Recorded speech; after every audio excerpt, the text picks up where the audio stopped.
Hi, I'm CJ. In this video, I'm going to be doing a modification, well, two modifications, but they're of the same type, to the Ender 3 Pro. I'm going to be installing an X and a Y direction belt tightener. Now, there is no Z belt. Z direction is controlled by a jack screw, if you're familiar with the Ender 3s. So it's just the X and the Y direction that rely on belts. The jack screw cannot be improved upon. That is as clean and as accurate as you're going to get. But the belts, if they're loose, can cause for slight inaccuracies in your prints and slight misalignments, things of that nature in the layers. So the rule of thumb seems to be the belts as tight as you can possibly get them. And these two items will allow that to be done. They're very simple items. I should be able to cover the install of both of these in a single video for you. Here are our tensioners. If you have an Ender 3 versus the Ender 3 Pro, you're going to need a different tensioner.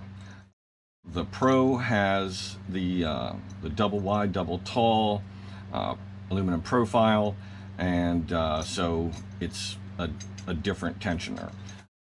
The tensioner for the X or the Y direction can be the same for either one because it's single profile. So this is kind of I guess more of a universal tensioner that can work for either. You just have to not use one side, excuse me, for up here because of the way this bracket attaches. If the profile was a little bit longer, you could have access to both sides of the profile, but you don't. So you have to use a single-sided tensioner. So this will function basically like so, where adjusting this will move this aluminum bracket rearwards and tension. So when setting up, you're going to want to have this at its extent when you adjust and first set up. That way you've got somewhere to go. If you have this screwed in, when you assemble, you're going to have to unscrew it and readjust. So these are, I assembled these earlier. I just tinkered around with the various parts and just kind of figured out how stuff went together on both of these, the various spacers. So this just shows you how all the miscellaneous loose pieces are going to look like once you have them. This looks like a nice piece. The only thing I don't like about it is how small this threaded rod is right here, and how thin the material is here. There's not a lot of threads there, and because of how small diameter this is, that makes it even more likely that this thing could potentially strip. It's basically just a screw through the rear of this, so and just bear that in mind when you're tensioning, that you don't want to overdo it. So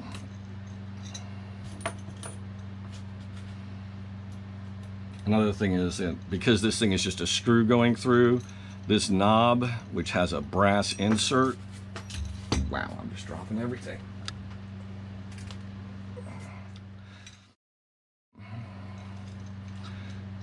See, that basically just screws through the knob.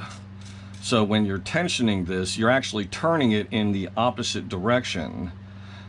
So you really want to make your tightening adjustments with a wrench through the rear. These little things are so easy to drop.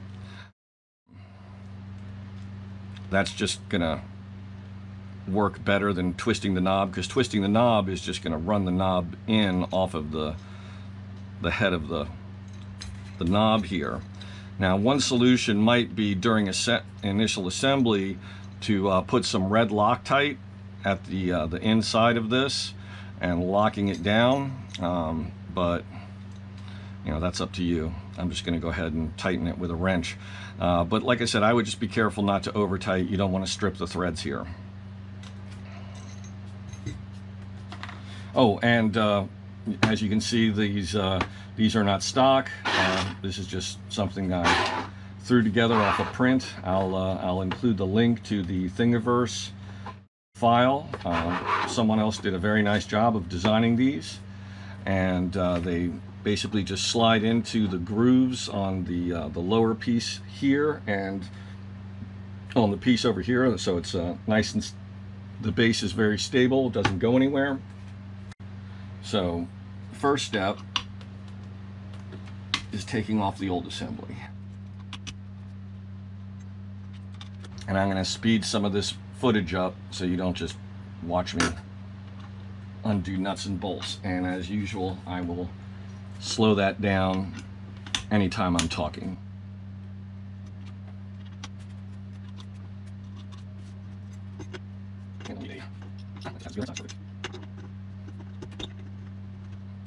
Do that first.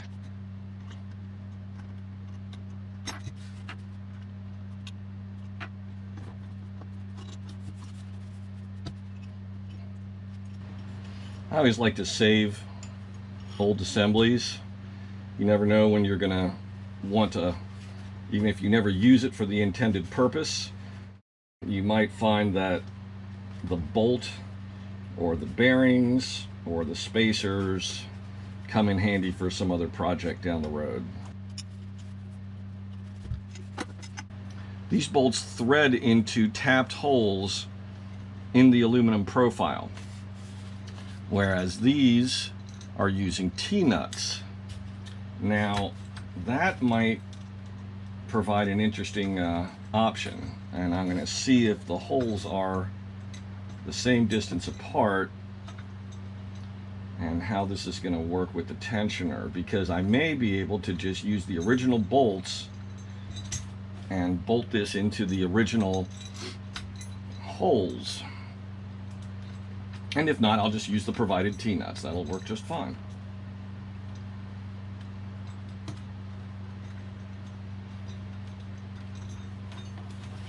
Let's have a look. Okay, at what I'm comparing here is more the distance.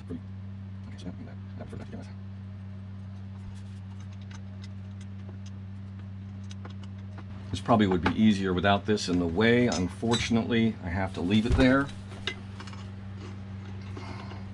because I won't be able to get this on without removing it again.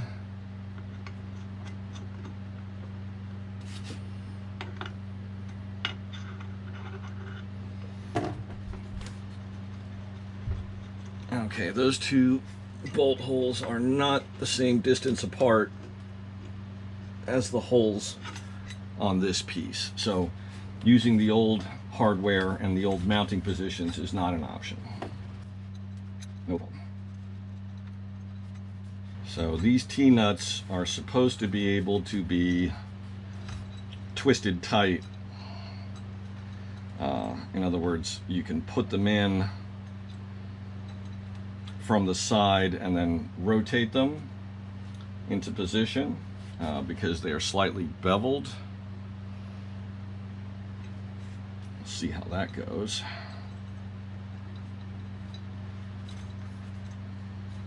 So just get them on like one thread turn.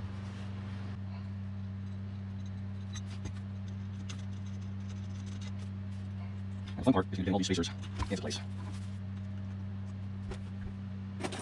Let's see, a needle nose pliers is probably going to be very necessary for this part.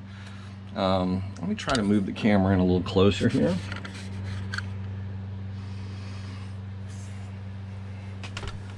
Get a little more light going to. Okay.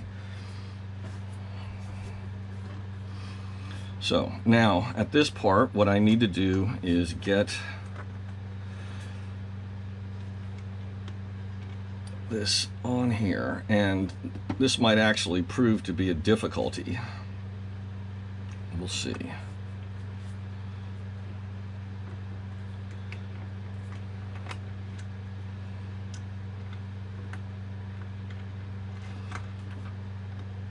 spacer.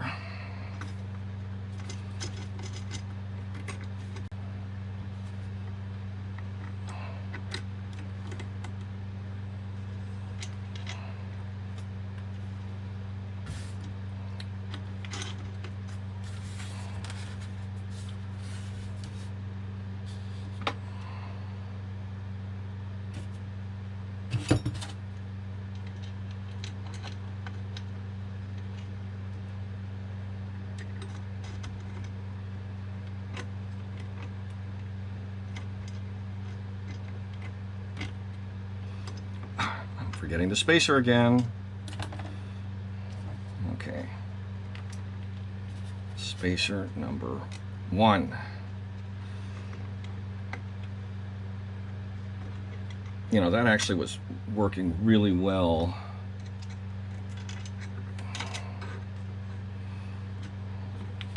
Jesus Christ. I knew this was going to be a bear.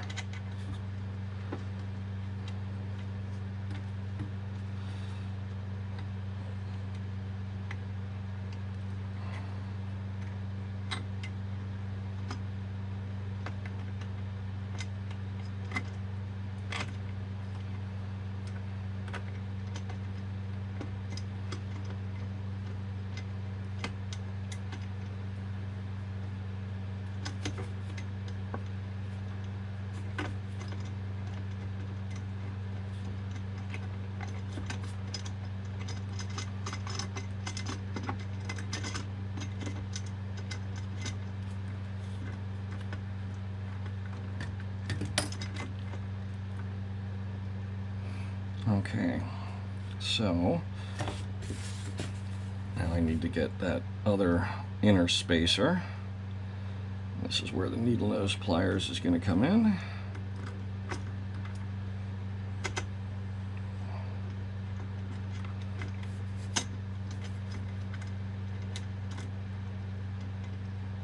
Okay, one more spacer to go.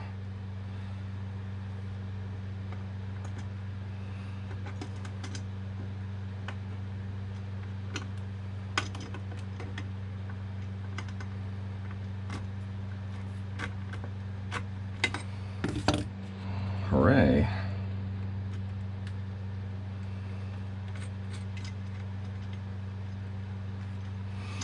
Okay, now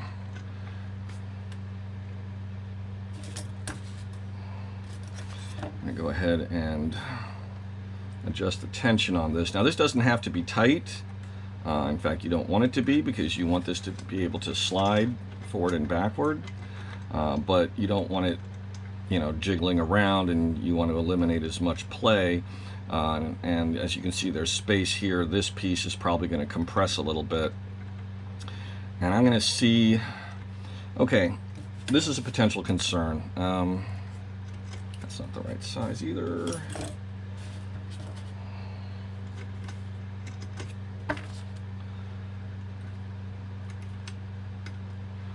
Okay.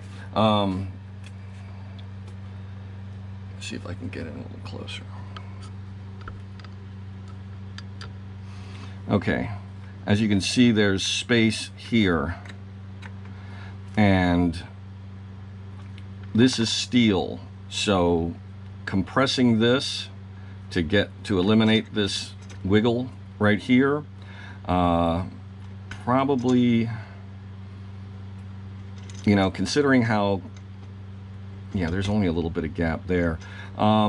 This isn't something that you're going to be able to compress with the bolt. If this was aluminum, it probably would. If these spacers were metal, it probably, you could, you know, compress that with the bolt by tightening it. Unfortunately, it'll probably crush these plastic spacers. I'm going to take this back apart, and believe me, I hate to do that. But what I want to do is bend this, probably with a pair of large pliers or vice grip like pliers, channel lock, something along those lines, something that with leverage, to just close that gap a little bit to eliminate some of this space right there.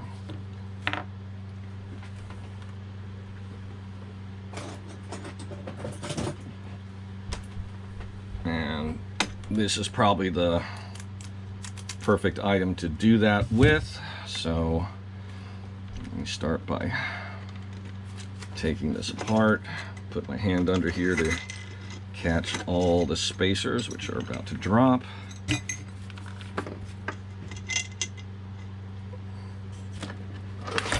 Oops.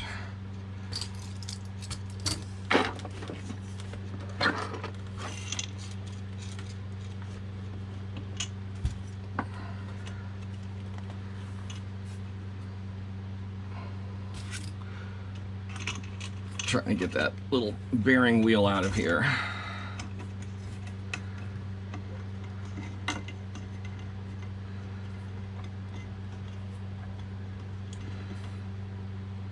Okay, so it is a very nice kit. I mean, pair of sealed bearings on either side of this nicely milled aluminum wheel here.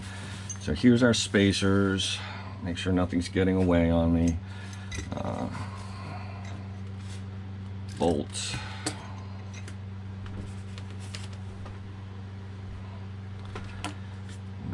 Okay. So again, what I'm trying to do is close this gap here slightly.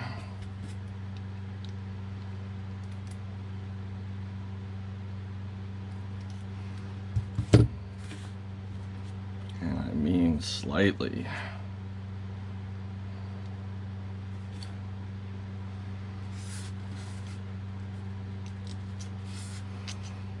I'm doing a test fit here.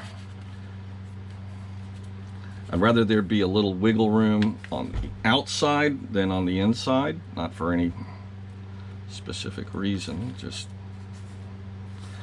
these little suckers are always a pain to deal with.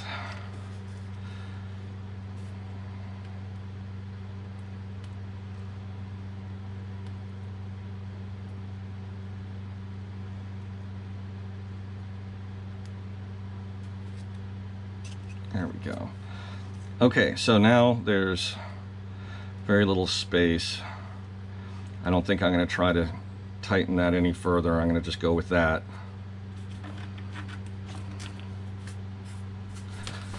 Okay, so let's get everything back together.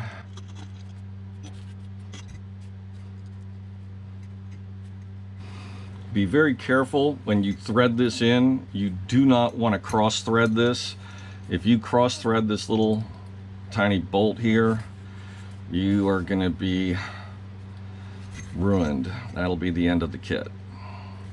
And unlike the aluminum, I definitely recommend that you make sure there's a couple of threads sticking through here when you assemble as a minimum tension point.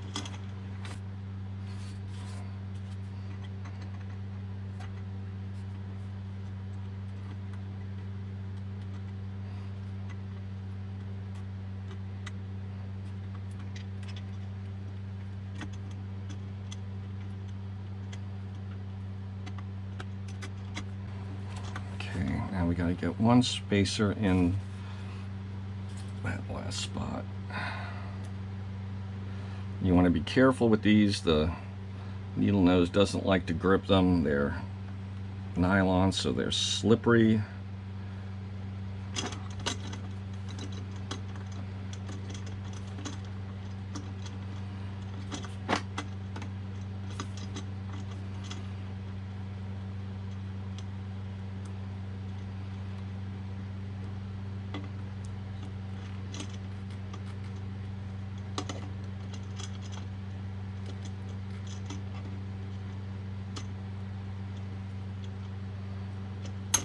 There we go.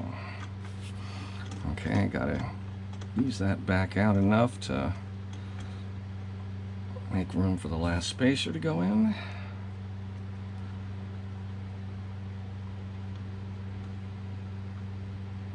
Again, don't squeeze down on this, you'll crush that spacer.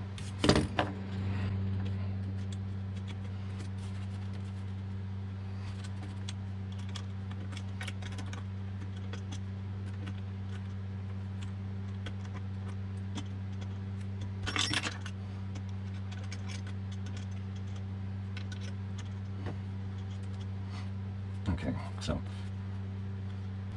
don't tighten it too much. If it starts collapsing this, all of a sudden if you realize it's not going to fit there, that's not a problem, but you don't want to be taking this thing out of shape if it's not necessary. So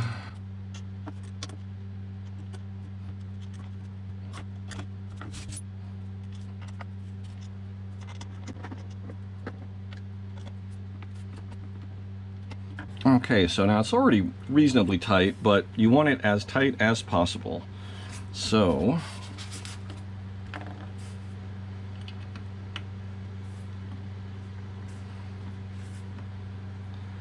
now I can adjust the tension, and as you can see, this is moving in as designed, and it's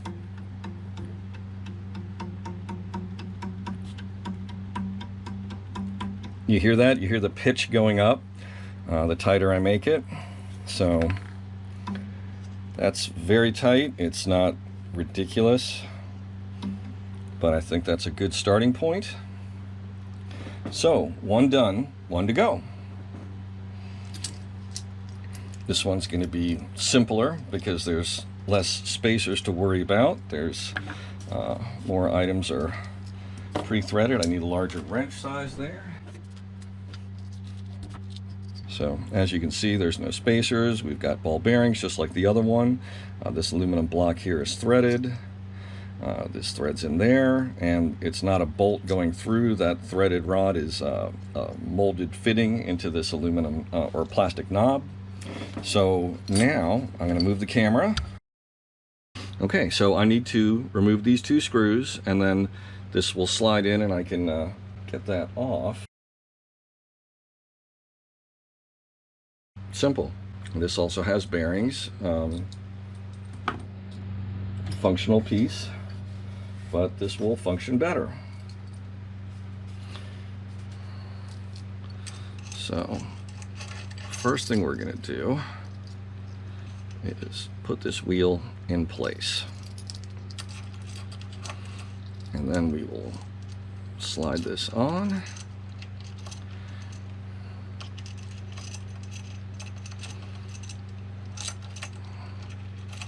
Capture the wheel.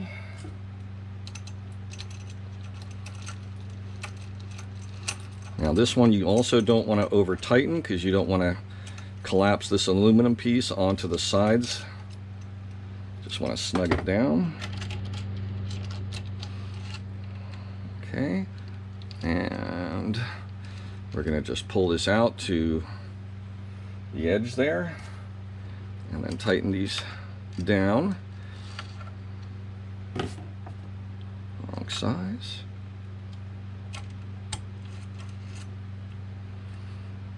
And what we also want to do is make that square. And to aid that, I'm just going to use this piece of aluminum here. Loosen that up. Just hold this down against that both aluminum surfaces so they are angled nice and true.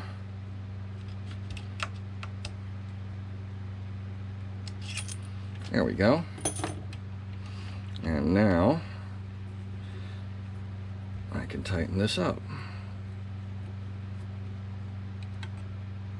Now this one you can't get in and pluck it like a string like the one below, but a good way to test the tension is just pressing on it in this gap, because you're kind of rolling it around the downside of the wheel here, and that gives you a good sense of the tension that you're getting.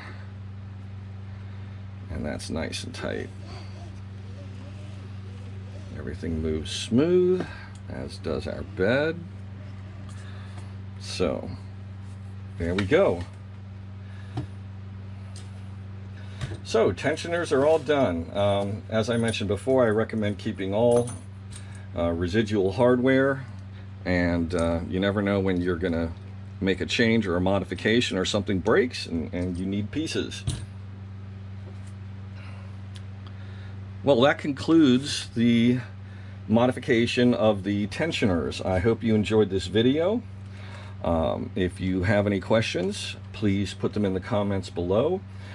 Please click like and please subscribe. It's great aid to the channel to have as many subscribers as possible. I appreciate everyone who takes the time to watch these videos, and I hope you're learning from them. I hope they're of benefit to you. Thank you.